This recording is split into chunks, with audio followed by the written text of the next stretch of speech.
حکومت کا عوام پر مزید بوجھ ڈالنے کا فیصلہ۔ بجلی کے بلوں میں ٹی وی فیس کے ساتھ ریڈیو فیس بھی شامل ہوگی۔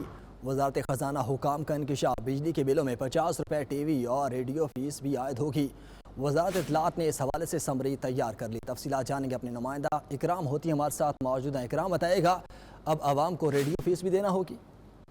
جی، بجلی کا بل کے ہاتھ آ گیا ہے۔ اب اس کو استعمال کرتے ہوئے یہ پہلے جو تھا 25 روپے تھا ٹی وی کا، اس کو برقرار اس کو 35% کر دیا گیا، 15% ریڈیو والے سے لیں گے۔ اب یہ 50 روپے جو ہے یہ ہر بل پہ آئے گا۔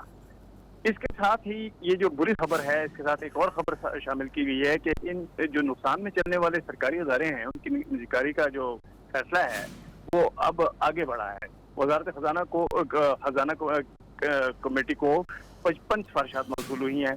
اس میں ایف بی آر نے یہ بیان دیا ہے کہ فائنانس بل کے حوالے سے 97 سفارشات موصول ہوئی ہیں۔ ایف بی آر نے 77 جو ہیں سفارشات جو ہیں اس کو فائنانس بل کا حصہ بنایا تھا۔ سینٹ کی 15 سفارشات پر بھی بجٹ میں عمل کیا گیا ہے۔ سینٹ کی 6 سفارشات کو مسترد کیا گیا ہے اور ان کی 80 سفارشات پر عمل درآمد کی شرح ہے۔ قائمہ کمیٹی میں جو یوٹیلیٹی اسٹور کارپوریشن ہے اس کی غذائی اشیاء کی سبسڈی کے لیے 35 ارب روپے کے رکھنے کی اطلاع دی گئی۔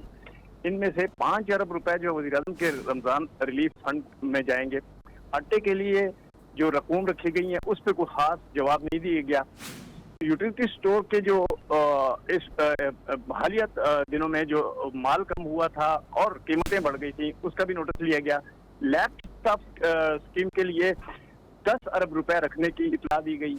جو آئی ٹی کمپنیاں ہیں ان کی ایکسپورٹ سے جو آمدن ہے وہ 25% باہر رکھنے کی یعنی پاکستان سے باہر رکھنے کی بھی اجازت دے دی گئی ہے۔ تقریباً 2500 اشیاء پر ریگولیٹری ڈیوٹی عائد ہونے کی بھی اطلاع دی گئی ہے اور برانڈڈ گارمنٹس پر 15% جی ایس ٹی عائد کر دیا گیا ہے، اس کی اطلاع بھی دی گئی۔ بونس شیئر ان پر انکم ٹیکس جو ہے عائد کر دیا گیا ہے۔ ایسوسیٹ کمپنیوں کی ٹرانسفر پرائسنگ کا آرڈر جو ہے وہ ختم کر دیا گیا۔ جی